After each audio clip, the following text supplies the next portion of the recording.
It's Bobbbaaaay, and we back. Ladies and gentlemen, welcome back to the Purpose in the Youth podcast with your favorite bearded man, Bobbbaaaay.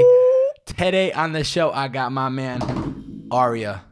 Yo. Yo. What the fuck is up? What's happening? Young Bobby in the building. Young Bobby in the building with Aryia. We're spitting rhymes. We ain't got time to do this. But we got flies. And we just ate pies. We just say pies. What's going on, bro? Not much, man. Happy to be here. Thanks for I'm having happy me. to have you here, man. Cool. Another young content creator in the Purpose in the Youth studio, aka my bedroom. We're making it work. Swear, nowhere I'd rather be right now. Nowhere I'd rather be. Who is Aryia today, and how young is he? Let's get right on today, into it. 21 years young. Youngin', man. I got that 28-year-old beard and shit, but I like it. Beard 21, gang. you Beard know, gang. You know, 21. I am an artist. I am a YouTuber. Many know me as a YouTuber. Hey, YouTuber. That's been I like the way you say it. YouTuber. I'm an influencer. My favorite word, influencer. Oh my god. But yeah, I'm an artist. I'm a singer, producer, engineer, musician. Just cooking up all the time. Always cooking, bro. Every day of the week. Everything. You grew up in Orange County. Yeah. I ended up out there for the first time on Uber about a week ago. Didn't see much of it because it was dark out.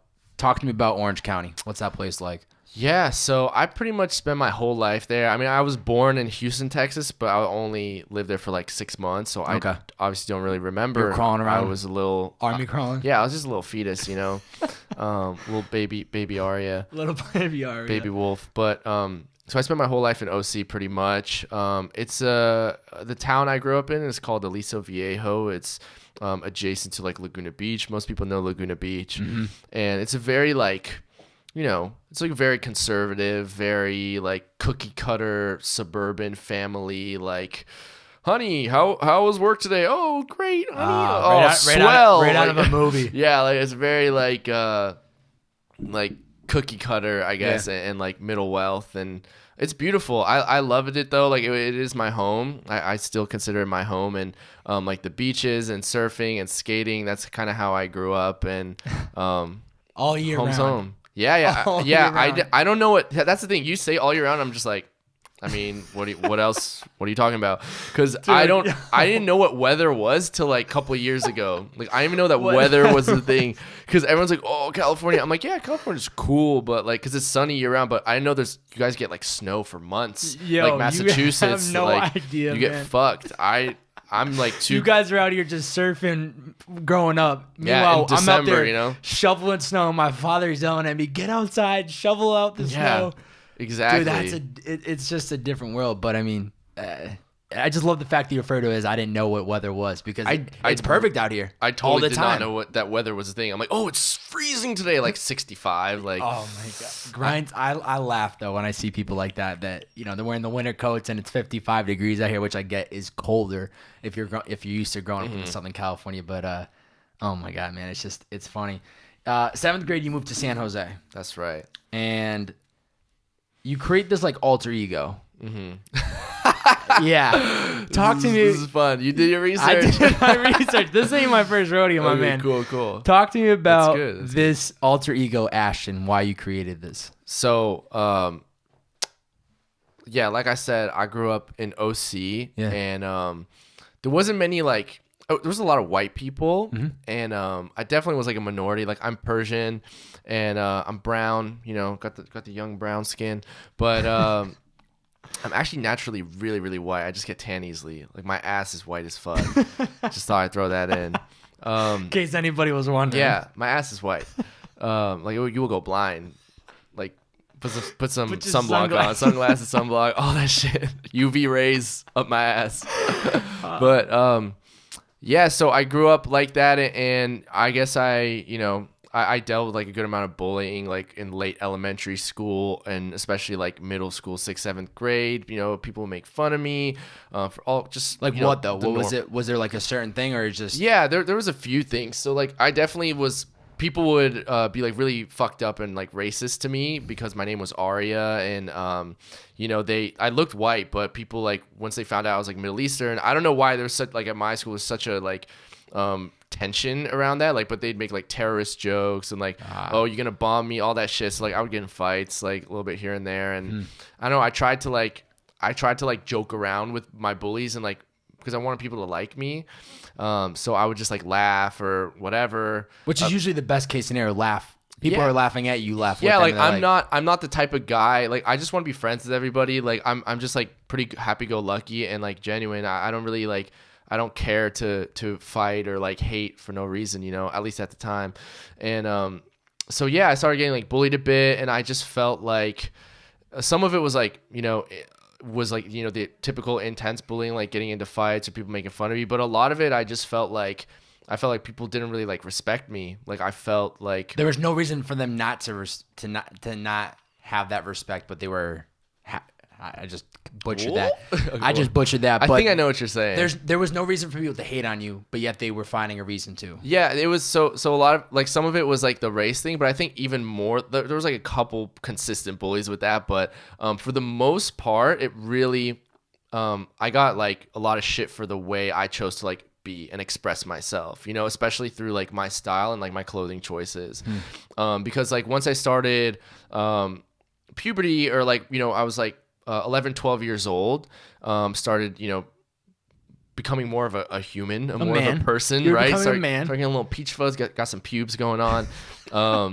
I started like figuring out like, what do I like what am I into? And like when I was 10 years old, I did a High School Musical play, you know. I was always into theater, I was into acting, art, dancing, like all these things were like my interests. And like because of that, like I was also very into style. To this day I'm very into style, and I used to get made fun of for like the way I dress, but now like I get compliments all the time for the way I dress. So it's kind of funny how like things go full circle, you know. So because I didn't give a fuck. I wanted to be expressive. I'm a creative guy, and I just wanted to be me, really. But yeah, people would like talk shit or make fun of me. Like I have this story about like I bought red pants, like red jeans, and I thought they were sick as fuck. I'm like, you know, when you just like, there's something, whether it's like a band or an item of clothing, and you're just like, dude, this is me. This is fucking awesome. And I wore it to school, and like people just laughed at me, and like bad. Yeah, like every single, it was like the talk of the school was like my fucking pants, and I'm just like, oh my god. And then that whole story is on my YouTube, which you saw. Yeah.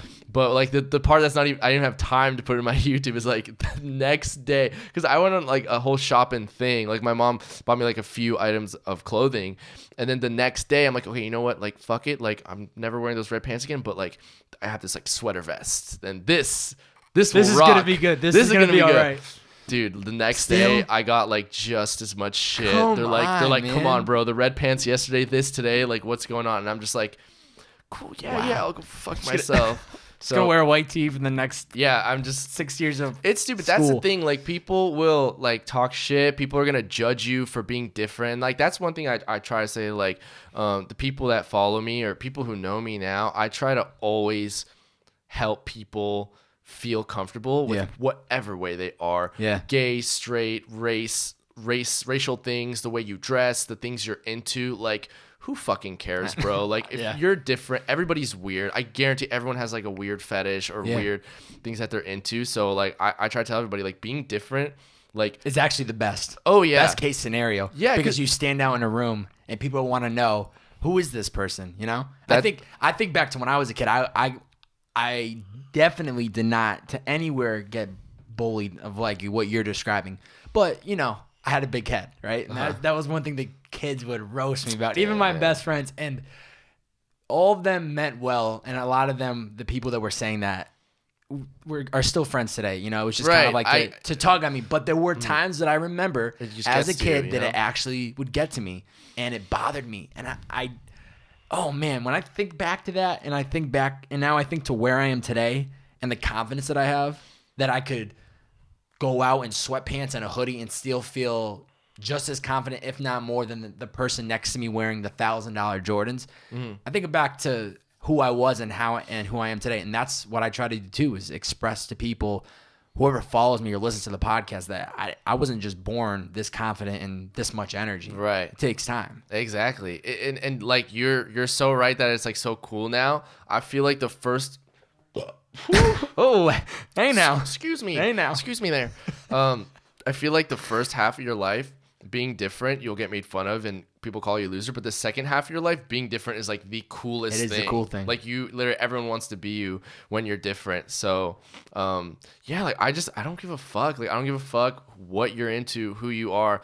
Like as long as you're not a douche, as long as you're nice, then like let's be friends. Yeah, I want to speed up to the Ashton part though. So now we have the backstory, and then you end up you move to San Jose. Right. So this is when you say, I'm gonna create this new character of myself, Mm-hmm. and this is gonna be the new guy. Yeah, I was just tired of everything. I was like, fuck everything. Like I was just, oh man, I was in so much like just getting into trouble, like, and just fucking Is that around. why you guys moved, or no? It was career it opportunities. was just like my dad's job, Okay. and he just had to move. Like we didn't want to, but it was like a good opportunity and all that.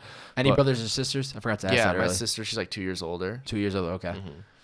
Mm-hmm. So you guys move up there, and that just was your time that like devastated me. Like that mostly devastated me, but I was also excited in a lot of ways because I'm like, cool, like I get to leave behind everything. Like I feel like a lot of people have like fresh new start, new chapter. They have fantasies about like, fuck, I wish I could just leave this town, you know, this 2-star town, and start new, like where no one knows you. You could be anyone you want, you know. For me, I'm like, okay, cool, like I'm done getting made fun of. I'm done like not being cool or people respecting me. I'm gonna be the coolest dude.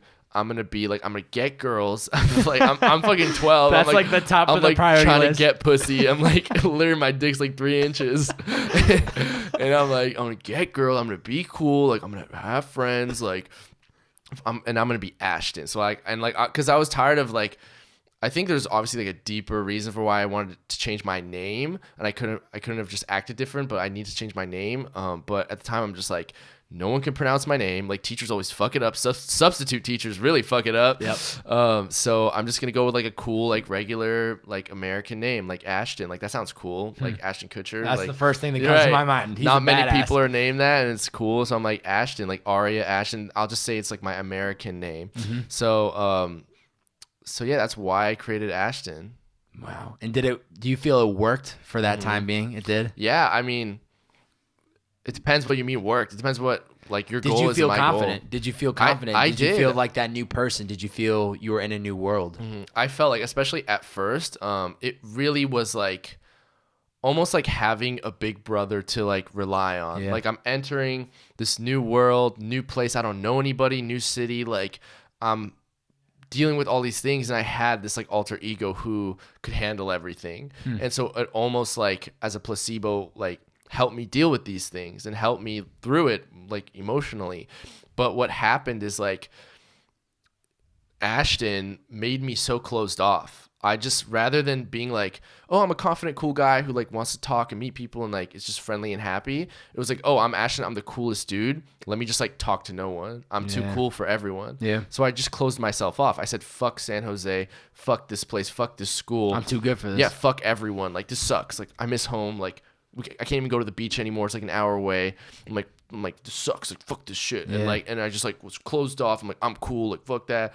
And it sucks because I really had some great opportunities to like make friends, because people like kind of thought I was cool because like the way I dressed was different. Like, who's this guy coming up from LA? Yeah, or from OC? SoCal. Exactly. People were very fascinated with like LA. Whoa. And I'm just like, what? Because I wore cut off jeans and like had Jimi Hendrix shirts. It's such a different lifestyle from Southern California and Northern. Yeah. Two different worlds. It's a bubble. Like it's like you see those memes about like middle schoolers today versus middle schoolers of my time. It's like, I feel like in SoCal, the middle schoolers will dress way more like stylish and very like present with trends. Whereas, because when I moved to this other middle school, I was like, holy shit, like everyone looks like shit. Like everyone's style, basketball shorts, plain white tees. And I was just like, what is going on? Like, what is up with everything? And like, that's just, I grew up in this bubble where all I knew was like, you know, people were more into like superficial shit. And did you feel like the rug got pulled out from underneath you when you guys moved back to the OC?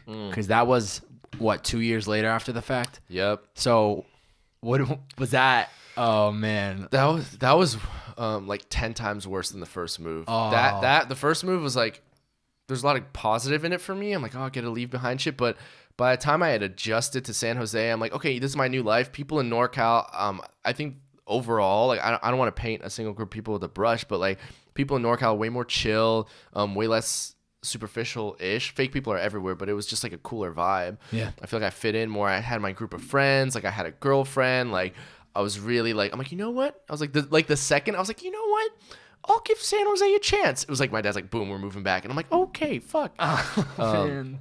So, and at the same time that I was moving back, like my whole world was just like, fuck. Like I was in a band. I'd made all these friends. I left behind everything. I tried to do this long distance thing with the girl, which only lasted for like 2 months after I moved back. Because what's that? That's like a probably 7-hour drive. Yeah. I mean, you're not just was, putzing up when you're 14 years old. Yeah. Ma, can you bring me to whatever her name is for the weekend? And it was just like, it was too much for me. I just like didn't even care about my relationship or my friends or anything.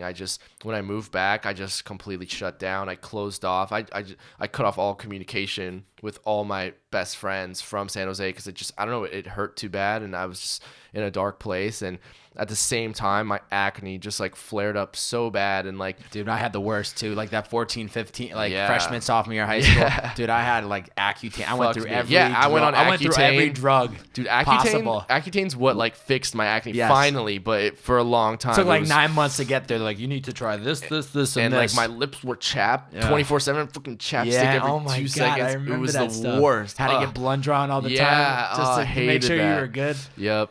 And so yeah, my acne was flaring up. My self-esteem just like completely crashed. My happiness, my confidence, up to that point, I was like a fairly social, like, you know, even in middle school, even when I was getting bullied, I was actually like really social, like we had a lot of friends, very talkative, outgoing. But then, yeah, when I moved back, that's when I really just like sunk to like a deep depression where my only like salvation was like through music. Like that was just writing and like listening to metal music, hardcore music, bands like A Day to Remember, Bring Me the Horizon. Like more punk, like Blink-182 and My Chemical Romance. I went through Devil Wears Prada, like same thing. I still listen to all these bands, honestly. Like they're still my favorite bands. So music was becoming an outlet for you to, even though you were closing off all these social relationships, you were having these tough times at school, music was almost like a safe haven, you know? Yeah, it really was. Like, it was all I had. I feel like music's all I've ever really had, like when it comes down to it. Yeah. And even, I didn't mention, but I had been doing music since like I picked up the guitar when I was 10, and I was like playing, I was like getting good when I was 12, like even in OC, practicing all the time. Even in San Jose, I was in like numerous bands, like metal bands. We'd play like little shows here and there. And then when I came back, I lost my band. That was one of the biggest things that sucked. So I'm like, I need to start a new band. So like, even though I was literally so depressed, like I've always had this like kind of personality, this tendency or personality where like, no matter if I'm literally dead on the ground, I'll be dead. I'll be like, fuck my life. I hate everything, but I'll still keep going. Like, I'm not going to stop. Yeah. So I was like, I went on Facebook. I was messaging random people. I met my guitarist of my band, who's my best friend today. He's my best friend now. I met him at Guitar Center because my dad was like, yo, Aryia, like, that kid's really good. You should go ask him to be in your band. I'm like, shut up, Dad. No, don't talk to me. And then I was like, wait, he's actually really good. So I'm not even like, I was so shy, but I mustered the courage to talk to him, and he's like my best friend. And just from Guitar Center. Yeah, and we were like, our song is actually like coming out like next month. Oh, so you guys, and he's still making music with you just like that. Yeah, so music, like you said, like it's been my safe haven. It's really just been the only thing I've ever really like understood and like felt like at home with, you know? Yeah, that's crazy to hear, because that just sounds like a very dark time that, I mean, some people don't get out of. And you're able to get out of it, which is pretty amazing. But I guess the music, it sounds like, is what pulled you out from that. What would you say is, if you had to tell your, like, that person, that Aryia that was going through that phase, one thing, like one piece of advice, what would you say? It really would be like, listen, man, like, just stop giving a fuck. Yeah.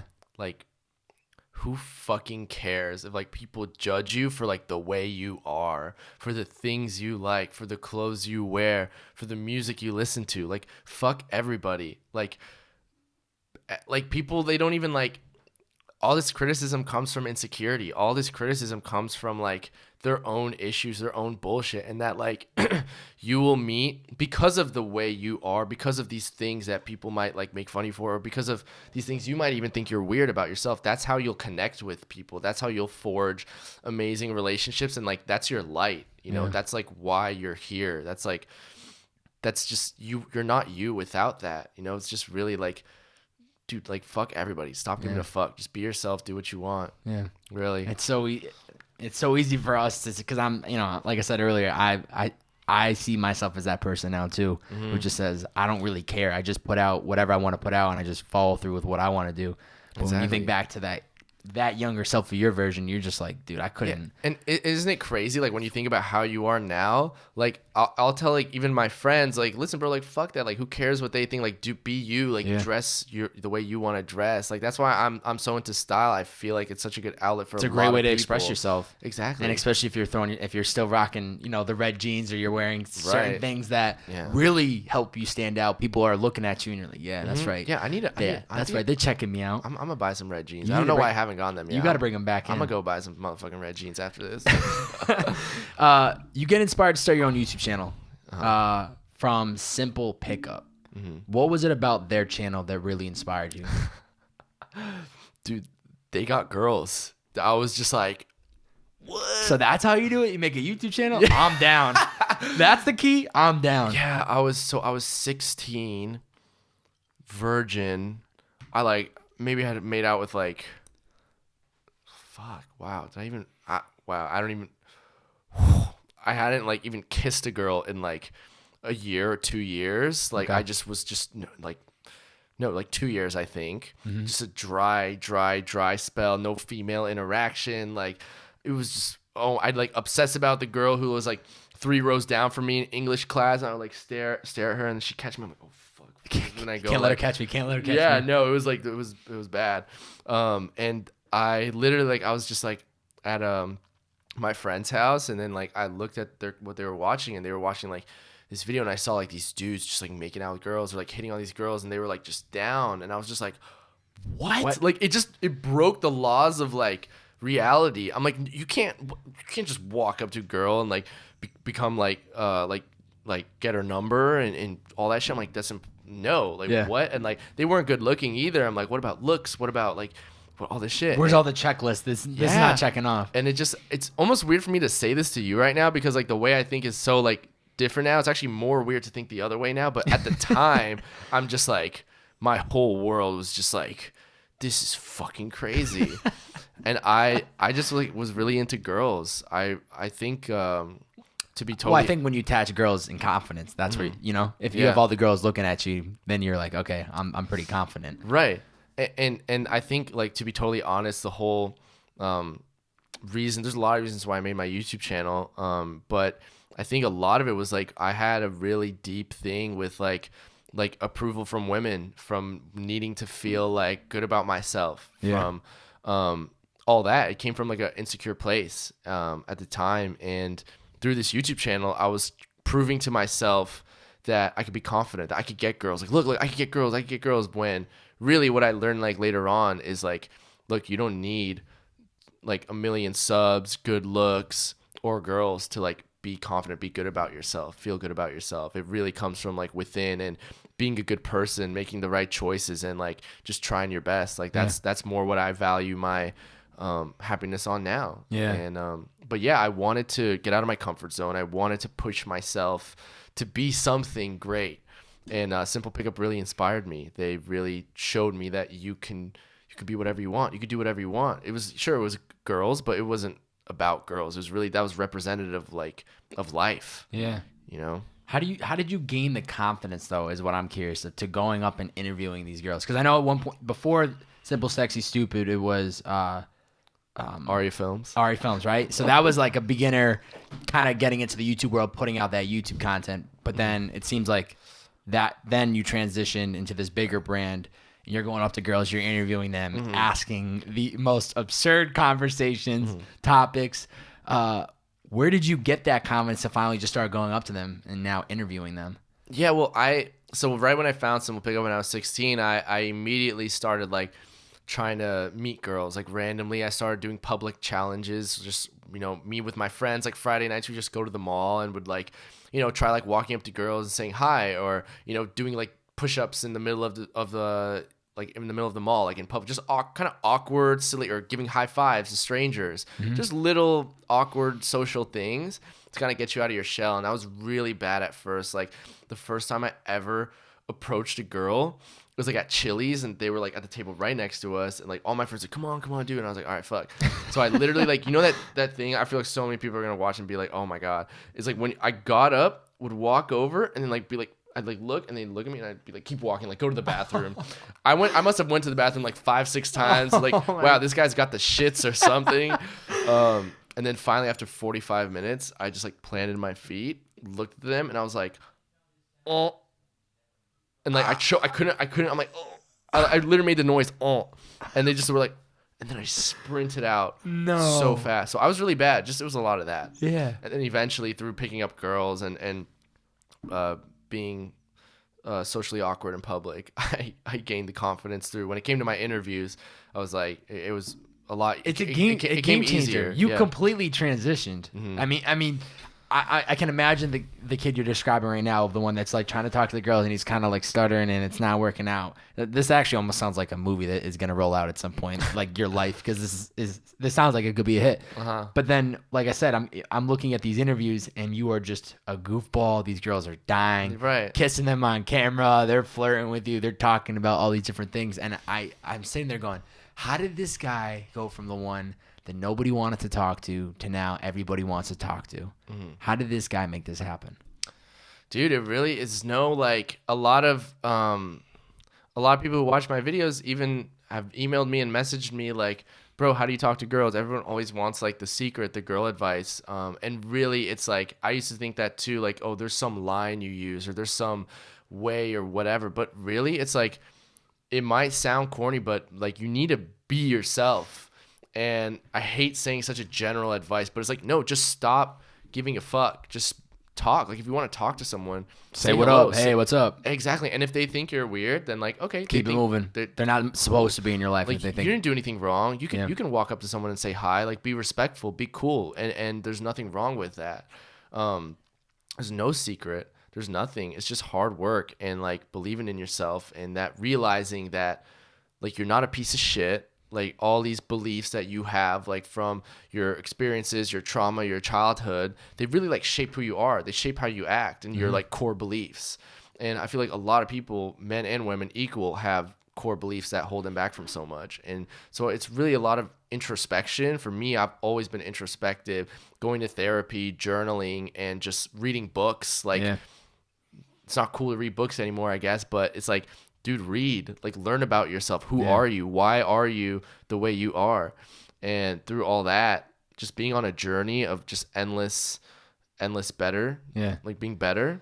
I think that's how you build the confidence in yourself. Is one of the questions I was going to ask, and I think this is pretty much touching on it now, was how do you build the confidence? And I think that's learning who you are, because then you're able to walk into a room and feel good about yourself, because you know, I mean, we all have strengths and weaknesses. I have my own weaknesses. You have your own weaknesses. I have my own strengths, same strengths.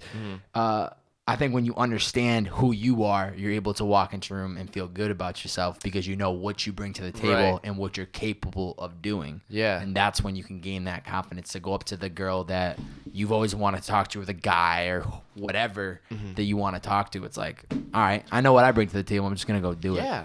And I feel like it's not like, I totally agree. And it's, a lot of people view confidence as this thing that you gain, or like, let's like use analogies, or if we're like visualizing it, people view confidence as like a destination, or like an armor you put on, where it's like, oh, now I know the skills, I'm wearing this armor, I'm confident dude now. When really, I don't think it's about changing or becoming. I think it's actually about letting go of the armor you're currently wearing to just like reveal what's underneath, and that what's always been there, you know? It's because I feel like throughout life, we pick up these insecurities, this trauma, this like, oh, I guess I'm not good enough. Oh, people make fun of my style. Oh, my dad's not proud of me. Like all these things, and they like cover us. It's like a mask, you know?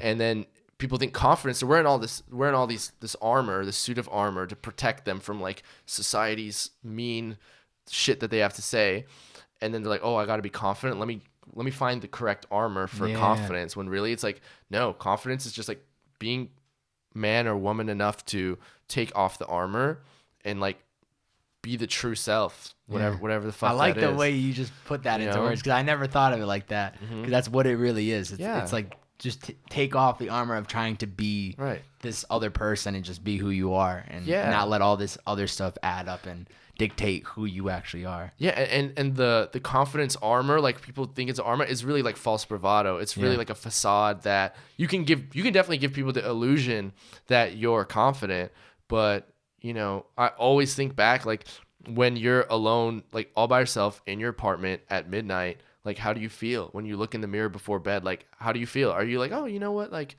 I'm okay being alone. Yeah, I'm okay. Or are you like, fuck? Well, that is a good way to look at it. Are you okay with being alone? Because I found that kind of shows you, if you're okay with being alone by yourself, you feel good about yourself. But the people that are alone, they start questioning, am I not good enough for somebody, or what's wrong with me, when it's not necessarily you. It's just timing, or maybe you just need to focus on what you need to do.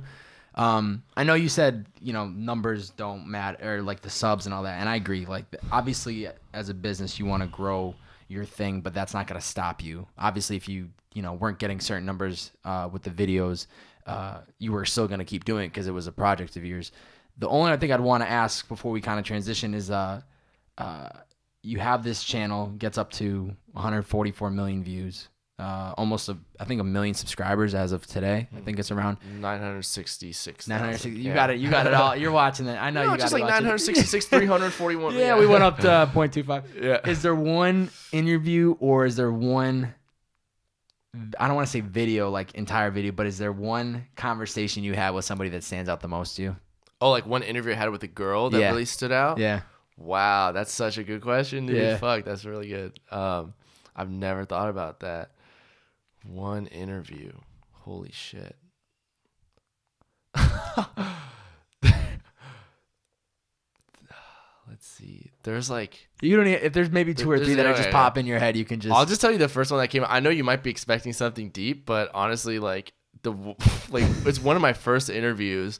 It's in the video, like sexy times interviews, like how many sex partners have you had, or sex partners was the topic. I interviewed this dude who like just I don't know, he like doesn't, I don't know if he works at Venice Beach, but he like is one of those reoccurring characters at Venice Beach. Okay. He's a black dude who wears a loincloth and has like these two fake rubber snakes, and he's just like the snake man. And I'm like, and he's so funny, he's so silly, like he's so nice. And I was like complete this sentence: pussy, money, and like I did a couple people, and they're like pussy, money, and they're like, what, weed, like pussy, money, I don't know. And I'm like pussy, money, and without hesitation, I'm like pussy, money, and he's like, and God. And I'm just like, wow. And he's like, and he goes on this rant, like, first you need to get the pussy, you need the money to get the pussy, and once you have the pussy, then you can find God. It was like all this crazy, and he was so funny, and it was just like, yeah, he was silly, dude. Is he still there? Yeah, I still see him. I go up like 4 years ago. I go up and I'm like, oh, what's up, man? And like, I think he remembers me. I'm gonna have to keep my eye out for this guy. Be like, pussy, money, God. And God, yeah, no, he's like famous now and doing his thing. But interview, yeah, I don't know if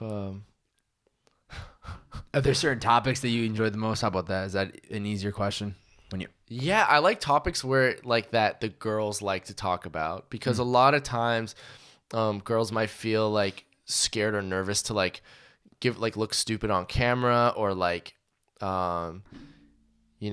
might feel like oh, like I'm like, what's the best way to eat out a girl? And they're like, oh, they don't like, I mean, like maybe just like blah. They're like, they don't want to really like they don't want to demonstrate. Were they almost, I guess, would they be almost taken back that you were even asking these questions? Oh yeah, no, a lot of people are shocked. Like a lot of people, they're down, but they're just like, they're shocked. They're not sure like how to respond. I think that's like kind of why it's funny, just the shock value of the questions. But the favorite types of interviews or whatever, it's like when they're really into it and they're like, they have a lot to say about, or a strong opinion. So like, show me your O face is like one of my favorite ones.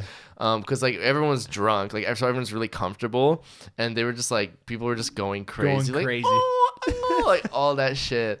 I I think, yeah, I like interviewing girls like on what they're like, what they like to talk about. Yeah. What they're like stoked. You had a good time doing it. And you interviewed a lot of these people at colleges too, which I didn't ask, but you went to college and then dropped out. Is that how that happened? I mean, yeah, I went to like a few, like, I don't know, maybe 3 months of community college. Okay.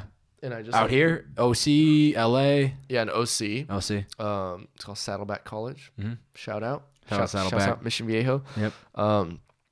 And yeah, I really love school. I love learning. I was always like, when I tried, I was good at class and I'm good at school and memorizing bullshit. Basically, I'm good at memorizing bullshit.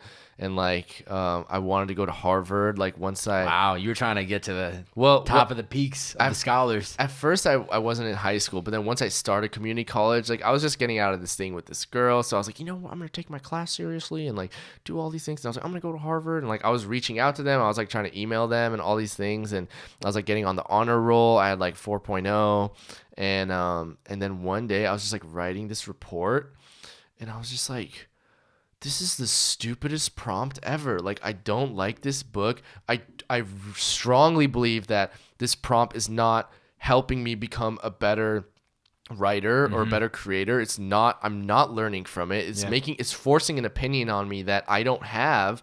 I can become a better writer because I love writing. I can learn how to write in such better ways. What the fuck is this? And I was just like, I don't have to do this. This is dumb. This is stupid. This isn't for me. This isn't my goal. This isn't what I want to do. This doesn't align with what I'm trying to do with my life. Why the fuck am I doing it? And literally within seconds, also because I'm an impulsive person, I literally logged in my student portal, drop. And I'm just like, yeah, that's better. That's better. You just dropped it all. You didn't even think twice about it. I'm just like, this is stupid. Like, I'm not trying to be a doctor or a lawyer or any profession that really like makes college appropriate for me, make sense to me. I'm trying to be an entrepreneur. I'm trying to be a YouTuber. Like, I'll go to YouTuber college. Yeah, what's the point of actually being here? But why am I like learning the fucking quadratic formula? Why am I like doing all this shit? How did your parents feel about that? Oh man, They weren't happy about that, were they? no, they were stoked. No, they were so. They threw me a party. Oh man, they were so proud of me. No, the parent thing, that's a whole thing, bro. Like my parents. How did they feel like along this way of you just doing this YouTube stuff? Did they just allow you like, just let Aryia do his thing? He's having a good time. Well, yeah, it was like, I'll give you a brief history. Like when I first started, when my dad first saw that I was like, I mean, I kind of told him like, yeah, I'm making YouTube videos, and they're like, cool, whatever. And then, and I don't know, like I would tell like my dad, like, I want to be a YouTuber, and he'd be like, you know, like stay in school, basically.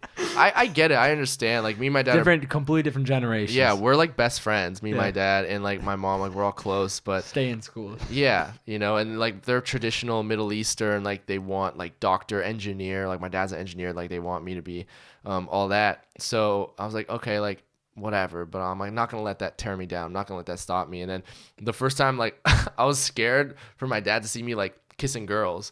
I was scared he's gonna like say some shit. I'm like, it's just, I'm scared of the awkward conversation. I don't know if he's like not gonna allow me, and like I didn't really cuss in front of my parents either, so it was just like weird for them to see that side of me. Yeah, just more awkward than anything. And then when he saw that, he was like, Aryia, like, what are you doing? Like, you're kissing girls? Like, what if your college sees this, they don't let you in because of all this thing? And I was like, he's like, don't say fuck. And I was like, fuck, sorry. And but then like even before that, he was like, okay, like, all right, like he wasn't gonna stop me. It wasn't the biggest deal, but like they definitely wanted me to stay in school. And then once shit started popping, he was actually like, oh, like that's like pretty cool. And then it went from like, over time, it went from like, why are you kissing girls, to like, Aryia, like you need to be more edgy. You need to like do more edgy shit. Like do more like racy jokes or whatever, like crazy shit. But when I dropped out of college, that was, oh fuck, jeez. So I hope my parents aren't watching this right now, but I actually I like lied and when I dropped out, I said I was going for the rest of that semester. So you dropped out and didn't tell them? Yeah. Oh. I mean, it's fine. Like, Yeah. I'm pretty sure they know it already, So it's that happened in the past. It was like long enough ago. But Yeah. no, I said I finished off the semester, which I didn't. So you just completely dropped all the classes, said, Yeah. I'm going to finish off. Or you just Yeah. kept going like as if you were... Yeah, I would just like continuing. go like hang out with my girlfriend at a time or some shit, and I don't know. But then after the first semester, like, yeah, okay, I'm dropping out now. And then that was a whole thing. And then at the same time, I was kind of moving out with my girlfriend at the time. And that was a whole thing because, like, listen, like, you shouldn't move in with like your boyfriend or girlfriend at age 18 after like only a few months of dating. But I'm just like, I But don't at know. the time, you think that's... Yeah, I'm like it's hopeless time to do this. romantic. I'm in love. Like We're going to be getting married in 6 months. I was making money. Like I was living at my parents' house, like making good ass money From YouTube? Yeah, Oh, yeah. And yeah. I was just like, cool. Like I'm 18 and rich. Like, oh. Yeah. And yeah. But anyway, like, yeah, my parents. It was a whole thing with the college thing. To this day, my parents still tell me go back to college, but they've accepted it. Over time. They learned to accept it. They like parents. They know most of the time that like a relationship with your children, like it's not worth. You're different of beliefs. Is not worth sacrificing like your relationship with your son or daughter. Like Yeah. time is so limited, life is too short, and like it was a huge deal. But you know, And I think it helps that obviously you're showing them that you're making money doing this, right? Like, yeah, they This totally validated the YouTube thing. They're like, this is cool, this is great, this is awesome. Keep the YouTube, like keep doing that, but also get a degree, you Yeah. know. And I'm just like, for me, if something doesn't make total sense, like I'm not gonna do it just because you're supposed to. Like just because they say you're supposed to. I'm like, why? Where's the why? How is this gonna reach my 5-year goal, my 10-year goal, my 20-year goal? Like I don't give a fuck about a degree if people aren't gonna respect me. You know, like Yeah. they'll respect me when they see my $1 million business. You Yeah. know, like I'm just going to do what I need to do in the meantime. And Mm-hmm. interesting. You end up moving on from that. You kind of dibble and dabble with some other YouTube channels. Is Mm-hmm. that anything that needs to be... I couldn't really understand what was like the reasoning behind like this, what was it? Poppy Wolfie. Right. What was the reason behind that? Was it just kind of shits and gigs or just trying to transition to a little bit different content? Yeah, so I guess we're at age 20 now. Yeah. And So this is not long ago. This is yeah, a this is year. a few months man. ago. This is God. 1 year ago. 1 year ago. Exactly 1 year. March of last year is when I'm like, you know, I really went through a lot of phases with Simple Sexy. I hated it for, I'd say at least 45% of the time. I hated my channel. I hated the videos. I got sick of like the same, what's the perfect penis size? I'm just like, I'm tired of talking about dicks. Yeah. Like I wanted, there's more. I want to do more. Like it's cool, but like, I need to be doing something that means something to me more than this. This is fun, but so I was very depressed during that time. I was like, honestly, You just had to keep producing, but you didn't want to do it. I was like making money. That was all good. And I go through this whole like hour-long live stream I did to explain to my followers everything that happened. But basically, I went through like one of the like deepest depressions, one of the like most struggling times of my life when I was on top, when I had everything, all the money, all like living at that famous building, I won't say the name, that all the influencers lived at. And I had everything on paper, but I was like so empty inside, unhappiest I've ever been. Fast forward, I went through some like financial mistakes that really fucked me over.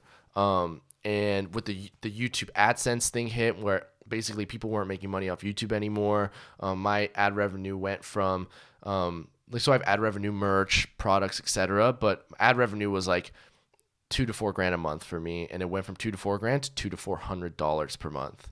You know, so that was like a big hit, and I'd made a series of irresponsible financial choices, and I got to a point where I looked at my bank account, I had negative $200. My engagement on my channel was so low because I had been just doing sketches and trying to transition and like then not posting, then posting. So like my shit wasn't selling. Like my merch, I had already done all my merch sales, and I pretty much was just like fucked. And I was like, I broke down. I'm like, this is my empire. It feels like my empire just like has dissipated and I have nothing. Like I'm empty inside. I'm financially empty.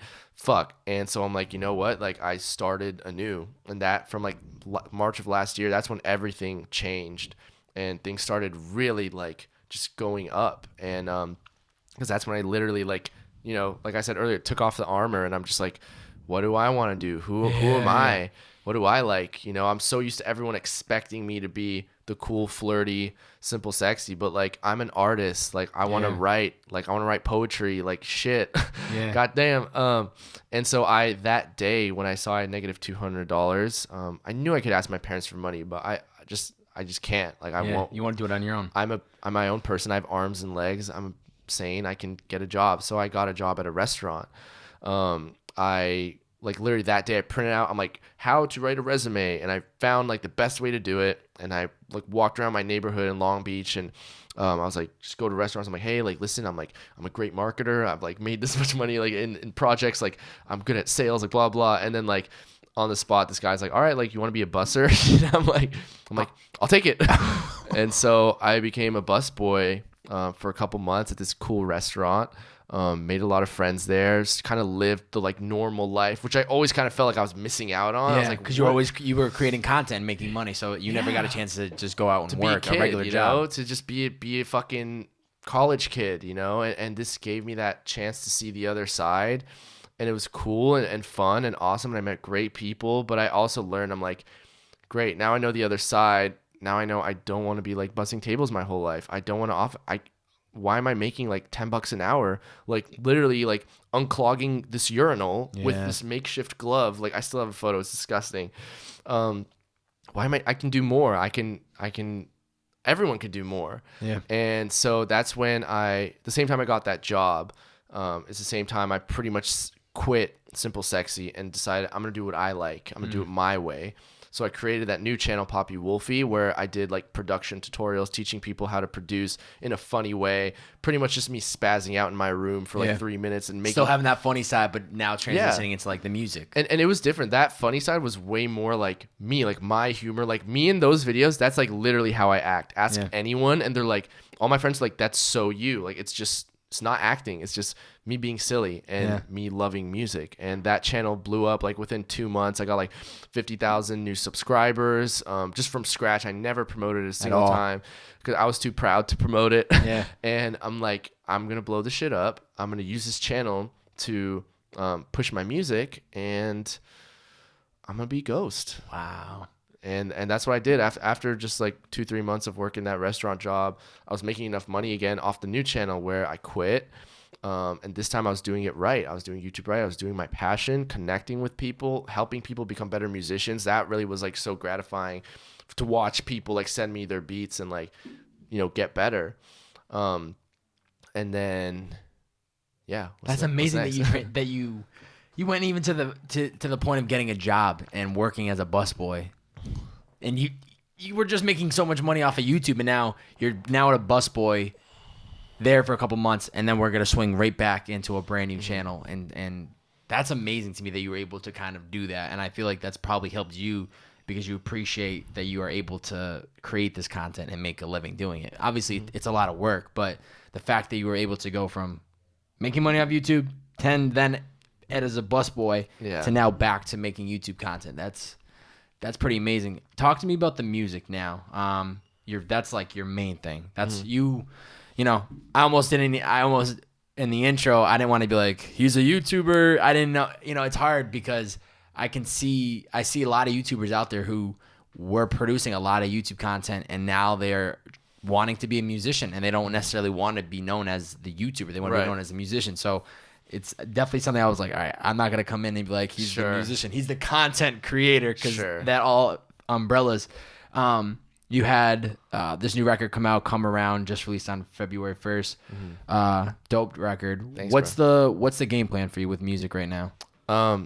So I've been doing music like my whole life. Like I already went into that, but I really, like, as of last year, said like music's gonna be the thing. Everything I do is gonna be for music. And now the plan is, I'd say, like halfway done, it's a point where my tracks are now like on Spotify, like each song hits like 100K on average. And that's like awesome. YouTube That's video. awesome. Thank you. Yeah. The YouTube videos get lots of views as well. People are digging it. The reception, or the, what's the word? Not reception. Feedback. Feedback's good. Reception.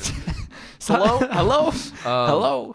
All that's good. And I'm at a point now where I've literally, as of just a few weeks ago, I've really scaled back on both YouTube channels to focus on the music. I want to do all these. I'm down to put the Simple Sexy interviews now just because it's fun for me and it's just like a cool thing. I still get to do my passion. I want to do the Poppy Wolfie videos and I want to do music, but like there's only so much me to go around, and I tend to like do a million projects at once and not really focus. So I'm like, Aryia, like just fucking pick one thing. Yeah. So music is above all. That's the one that you want to just focus on. That's always been like my shit, like my fucking shit. Yeah.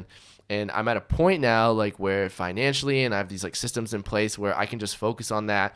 I'm making some money off Spotify and my music itself is like generating revenue. So it's like, it's happening now. Like I'm getting the views, I'm getting the exposure that I want. And now it's just like, just keep producing music and like hopefully this time next year I'll be on tour. You're able to figure out another system, another way of making money through Spotify and funding it and maybe selling merch or doing whatever you have to do on the back end. Right. But you're being able to find these ways.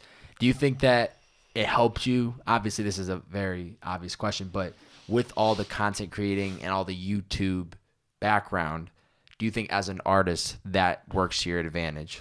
Yeah, because I think the biggest problem with artists, like my friends and people I talk to, they just don't know how to get their music out there. Like you could be the best artist in the world, but why is it that like, someone like Tana Monjo, sorry, I like, she's nice, she's cool, shout out.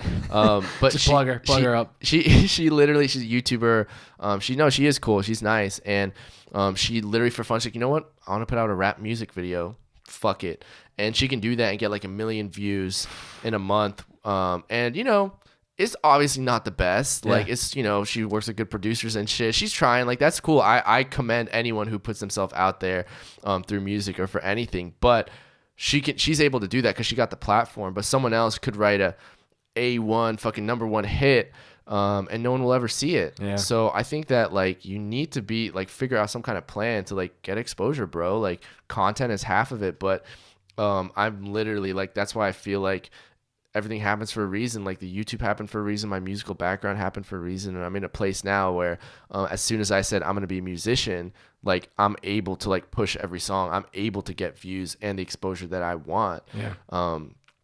So yeah, creating content really helped me just have like a more like virality mindset rather than just like I'm gonna just make music. Yeah, and it's just a footstep, right? I mean, these are all just small footsteps of you getting to the point, because obviously, like we had touched on early on in the podcast, and I'm liking how this all full circles. But music was that outlet for you when you were going through some tough shit, and now you go through that whole phase of trying to find the confidence making these videos, and now you're seeing that music full circle back, right? Even though it stayed along with you the entire way. Yeah. But now that's fully transitioning back to, this is like what I feel is my passion, and this is what I feel is what I need to do. You said, hopefully next year get on tour. Is there something that you also see happening in the next 6 to 12 months as music, like that you want to see happen? I know you said earlier you went out and shot a music video. What else do you want to see happen within music for you?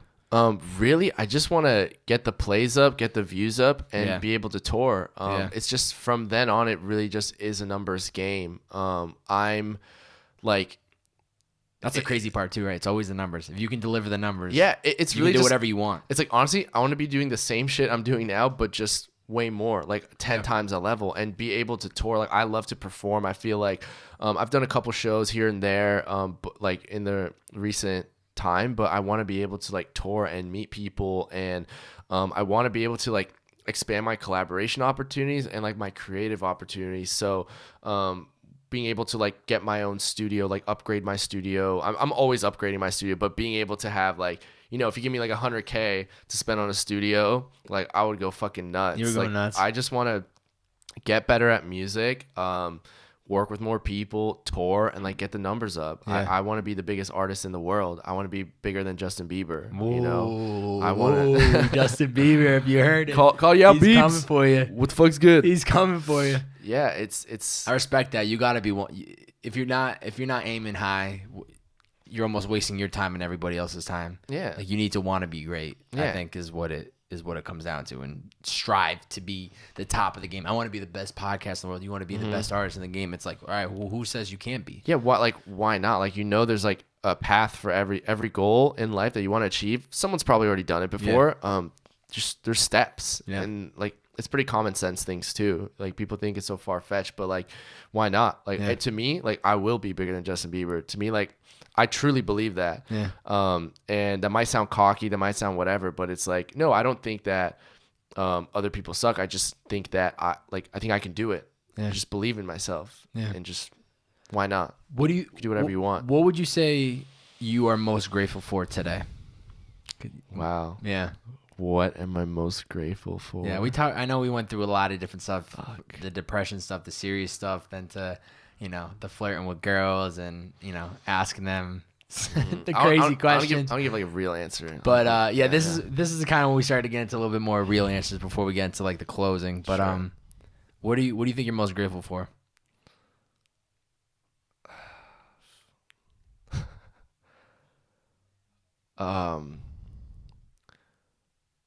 It's not easy. I'm just like, there's so much, like there's so many things. Because just getting to know you now, for the people that listen, literally we just met an hour and a half ago, and it's crazy how we just get into these like really serious conversations. But I, from what it sounds to me, is a completely different person than he was when he was a kid. Somebody that gained a lot of confidence, and I think that's super dope, because then you have somebody like yourself who is an example to the world, who's putting out a lot of content and telling the story that you can get through the toughest shit. Because it sounded like some serious shit when you were growing up. Yeah. Which is inspiring to hear, and that's the reason why I started this podcast, was to capture stories like that. Thanks, man. Not to stay away from the shine light of you, but back to the question. That's awesome. Yeah, dude. That's real nice. Yeah. Truthful. Honestly, I'm just gonna be honest, like the first thing that I really think of is like, I'm so grateful for my girlfriend. Like, she, like, currently, like, that's what comes to my mind. Yeah. Like, she is really helped me like see new things like about life that I never really like realized before. Just about like love, and like not just love, but like loving yourself. And I feel like you can really learn from other people just through love. It doesn't have to be a girlfriend, like just through your friends. And I was gonna say, like, my friends and my family, like really just people, like the people closest to me in my life is what I'm most grateful for. I don't know like what I would do without them. I really like, it's not, nothing's worth it. Like, nothing is, even music, it's like nothing matters like without connection with people, without like truly feeling love for your bro or your dad or your wife or your boyfriend. I would be nothing without my circle, without the people who like got my fucking back. Yeah. So those are the people that matter the most.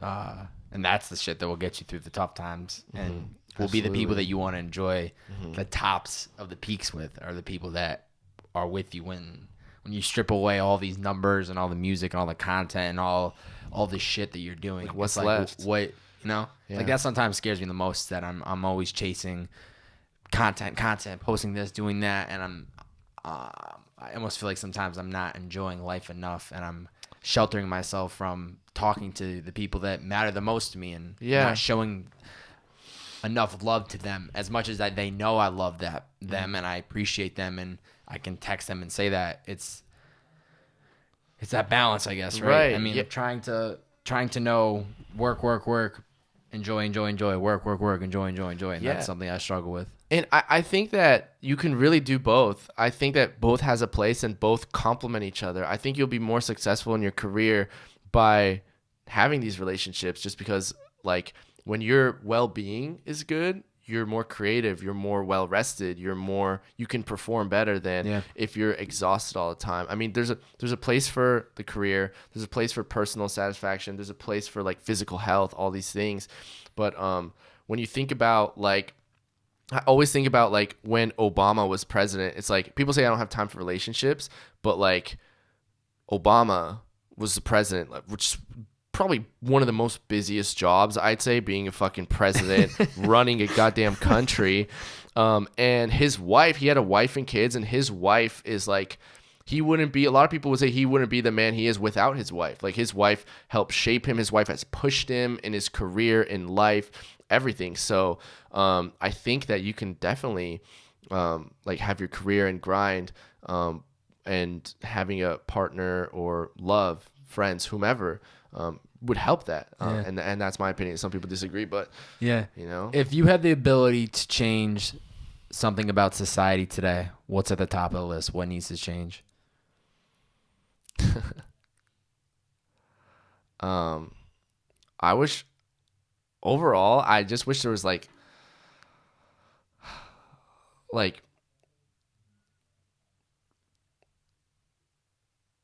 people need, okay, I'll say this because this is like a root issue that will take care of so many other issues. So I was gonna say, like, I hate hate. Okay, hate. I think there's a lot of hate in this day and age, especially like, you know, in the last couple of years, like what's happened, like people are just divided, and all around the world. And like we see U.S., but we don't even see like in other countries like how bad or how good it can be. Like but overall, it's like I still feel like people are just hating, whether it be based on just a rude YouTube comment, to being racist, to being just an asshole. Yeah. I think so. There's hate. There's all these things like that: hate, prejudice, racism, closed-mindedness. But I'll say the root issue, if I could change one thing, it'd be for people to be more introspective. And you might be like, "Oh, I don't like." Maybe that doesn't relate, but it really, to me, it does, because I think the root of all hate is just like hating yourself. You know, why would you spread negativity? Why would you ever like look bad on someone else for like what they are, how they look, how they dress, how they feel? Who the fuck cares? You know, you must have some shit deep within yourself that you're projecting that way. I think if everybody took acid one time, everyone just dropped one tab of acid, or just like even just smoked a blunt, like chilled the fuck out. There'd be no war. There'd be none of this bullshit. People would just, I want people to open their mind. I want people to think, you know, I think this way, this is my belief, but maybe I'm wrong. Chances are you're wrong in some way. Everyone, me, you, like that's just, like literally I think about how I was 2 years ago, and I'm like, oh my God, I was a fucking clown. Yeah. You know, you're always growing and changing. And I think if people just took a second and like, I wish everybody saw a fucking therapist and took acid. That is the one thing. But if I could just make everybody do one thing, I'd have everybody take one tab of acid and like come talk to me after. Like, we're not here to promote drugs, but this is one man's opinion. Like you said, not everybody. True. Don't do drugs, but yeah, I mean, the way I look at it is you know what? There are people out here who will they'll battle it to their grave about different races and what equality. I mean, this is such a hot topic, but we are people. Yeah. Heartbeat. You know, if you're born with 2 arms, 2 legs, if you're not born with either, you are a human being. Skin color, your religion, dude, all that goes out the window. I mean, it's just, to me, it is so black and white. It's so simple, but humans. I know that I have met people that just, part of me thinks that, and not thinks, but it's just, that's how they were brought up. Mm-hmm. Can I blame them? Right. You know, can I blame them for the environment that they were raised in, where they were told this is how things are and this is how it's going to be? Then I would be the same way probably too. But how do you change it? You know, how do you change the hate, and how do you change people to just, you have a problem, you don't like the way that person looks, keep your mouth shut and keep moving. If you don't have anything good to say, don't say anything at all, and then there won't be any issues. That's it. You know, it is so simple. And then I think, all right, maybe I'm just fortunate enough that my parents raised me in that environment, and that I grew up in a city with a lot of different cultures and a lot of different backgrounds. But I feel like we just need more love. Yeah. I know it sounds cliche and shit, but no, it's like no, we do need more love. Like so much of the population in the U.S. alone is on antidepressants, anti-anxiety medication. People don't feel like loved. People don't feel okay with themselves, and it's not other people's fault. It's just like how life is. Life sucks, but it can also be amazing. But life is, you're guaranteed, like, your parents are gonna fucking die. Yeah. Okay, your friends are gonna die. you'll probably experience some trauma in your life.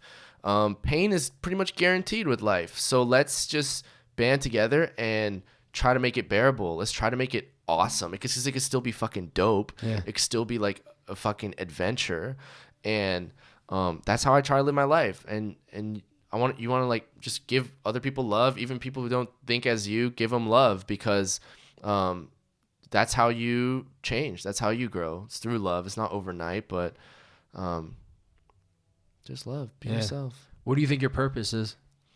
I think my purpose is to, I have two main goals. So one's be the biggest musician in the world. Love it. Thank you. But what I actually care about even more, and I promise you, this is the final layer of my goals and things that I want to do. It's like I always say, like I have it on my posters, like I want to save the world. I hate like that there's poverty. I hate that there's kids who don't have clean drinking water. I hate that there's homeless teenagers in LA, like literally 20 minutes away from us. Yeah. I hate that it has to be this way. It is this way. Like there's always going to be pain, poverty, all this shit. I hate it though. Like I don't want it to be that way. And I want to be able to make an impact by giving other people the opportunity that I got. You know, I lived in a house my whole life. I didn't have to worry about clothes or food, but it's like a solid percentage of the world's population does. And that's unfair. Yeah. Like what if I was born, in a third world country? I wouldn't have this chance to be a fucking YouTuber or, I wouldn't be able to write songs about heartbreak. I wouldn't be worrying about heartbreak. I'd be worrying about feeding my family, and I think, I really think like my purpose is to like help people and to like inspire people to see the greatness in themselves. And like, once people see their own light, and they help other people's light shine. So that's really what I want to do. I try to do that on a small scale with my YouTube videos. Like I always would post motivational shit and talking about depression, talking about issues like that people go through, to help them just get up, and it's not even because of me.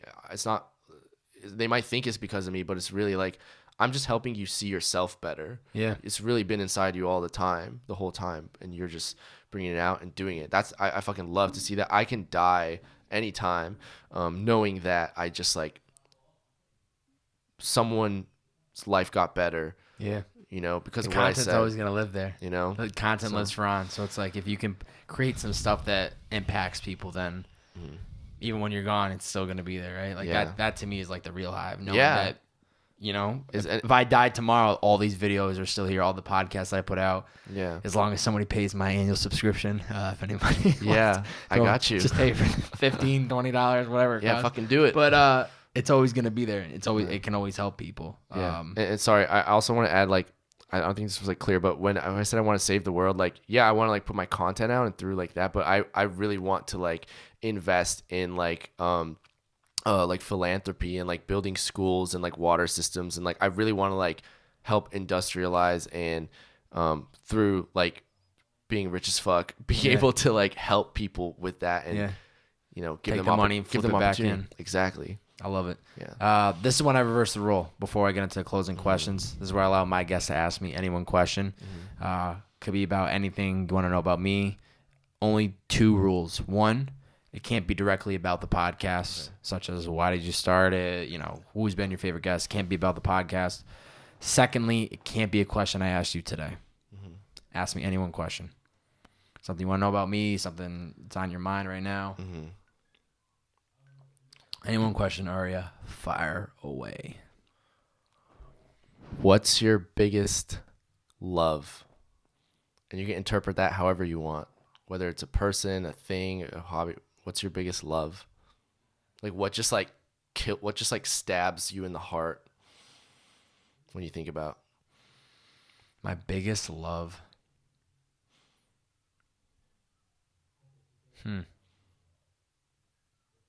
I think it's people. I think about what is this, right? Like, what is this podcast? It's me sitting down with people. how do I make money right now? It's me driving Uber. That's what pays my bills. It's with people. You know, what do I enjoy the most? People. I don't know, man. It's people. I mean, of course, my family and my close friends are always going to be the people up top that obviously I care about the most. But it's this weird thing about people. I think it's some people are like, this guy is corny. We're getting deep and emotional. This is an emotional podcast. You know what? It's like funny because I put out so much different content, and the podcast is obviously the platform where I have these conversations and I really get into it. And then, you know, an hour later, I'm going to be throwing up an Instagram story of me just like sitting on my couch, like talking shit and having a good time. But I tried to show people that human beings, we all have different emotions, and, you know, like I have a funny side, I have a serious side, I have all these emotions, and I try to express it all. Yeah. And this is where you get the true Bobbbaaaay on the podcast. But I don't remember the corny thing I was about to say, but I truly love people. I think it's what is truly beautiful. And I think how you get to this perfect world is when you find when people can find what their purpose is. And when they are able to wake up every day doing that thing that they love, that is when we have a beautiful world. You know, right. I think what's been so cool about the podcast is it's been able to connect me with people that are doing all those things. You know, like yourself, like Ryan, like Dylan out there, like all these guests that I've had, they're doing things that I will never do, like passions that I don't think I would ever do, but I'm able to sit down and vibe out and connect with them and hear their story and enjoy talking to them and getting to know how they got to where they are today based on whatever their passion is. And what it's taught me is that's what my passion is. It's people. I look at my father's side of the family, and that's how it's always been. My dad was one of 10 children, and the whole family is just friendly, outgoing. You put us into a bar, and we're the ones on top of the bar screaming at people. You throw me into a room of people I don't know, and I can just connect, and I just enjoy it. So I think the overall answer would be just people. What do I love? People. I mean, I have passions and other things and hobbies and going to the gym and all that, but that's not like true love, right? You know, like if I had to stop going to the gym tomorrow, I'd be pretty happy about it. I'd be like, all right, bet, just let me keep rocking the dab by, throw me a couple pieces. You look great. I love you. You look great. Love your body. You look great. That's not the true love, man. True love is people. It's what makes the world go round, and I don't know. We all have to find like our purpose, our path, which is the hardest part. And I think I got the greatest job to be able to sit down and connect with people doing that. So that's a good question. That's fucking awesome, dude. Yeah. I really think that like you doing this podcast, it just like suits you. It suits you.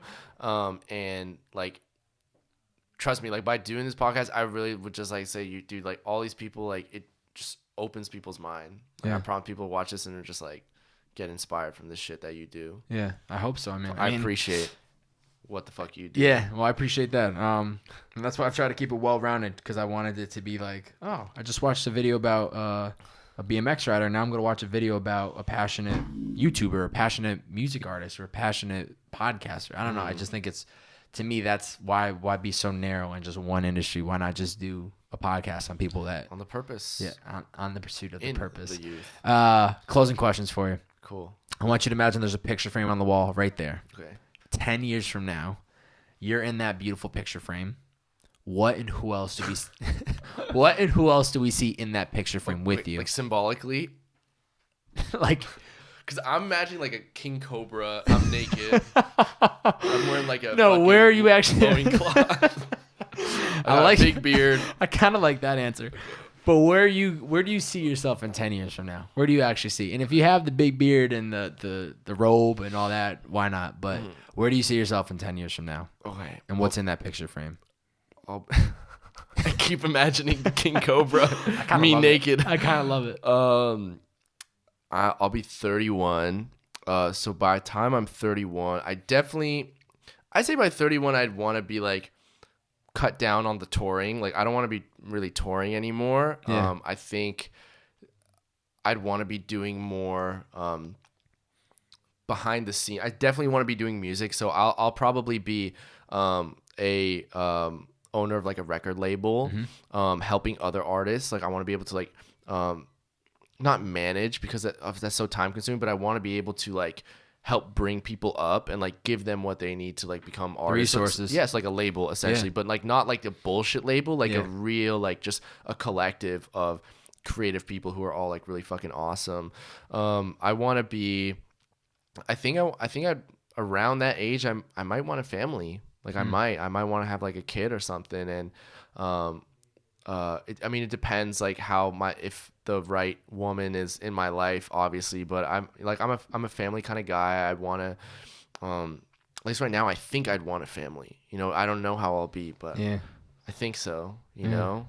I don't. It's so hard, but I'm like maybe I would. I don't know because I'm like kids commitment. I'm so busy right now, but like I don't. But I want to around 31 in my 30s. I really want to be. I want to be traveling and doing a lot more philanthropy. Like 30s is when I really want to start doing the philanthropy and building schools and setting up organizations to help like underprivileged kids. Give them a chance, you know, whether that be like donating to schools, boys and girls clubs, programs, all that shit. I want definitely in that picture for like a couple of my best friends to be there. Like I've a couple best friends, Austin, Brandon, Robbie. Those are like my guys, like ride or die.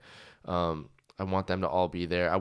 By then I want to have been the number one star, the number one artist in the world. That's already done. So now it's like the next chapter of that, which is okay. Now let's leave a legacy. So with the label, the philanthropy, I low key want to disappear. Go off the map. Yeah, I low key want to just like be on an island with like my hot ass wife, just like fuck my hot wife all day and just like ride turtles into the sunset and like live off the land. I want to disappear for sure. I hate people. I mean, when the time's right, you got to go off the radar and I guess just kind of live your life and enjoy yourself. Yeah. Right. I mean, the time will come, but I mean, you do want to live your life and enjoy yourself. Sometimes even just putting the phone down for a day, it's like I love doing that. Disconnect. Like, I literally want to throw my phone in the ocean sometimes. I go to Santa Monica. Just go to Santa Monica right at the end of the pier. 5 seconds of strength. That's all it needs. 5 seconds of courage. Fuck. See ya. But yeah, that's a few plans. It might go like one of those like 3 directions. I'd say. Yeah. Where can people find you on social media if they don't already follow you? Instagram, Bad Boy Wolfie. Bad Boy Wolfie. Bad Boy Wolfie. I love it. Wolfie's WOLFY. Spotify, SoundCloud, everything's Aryia, ARYIA.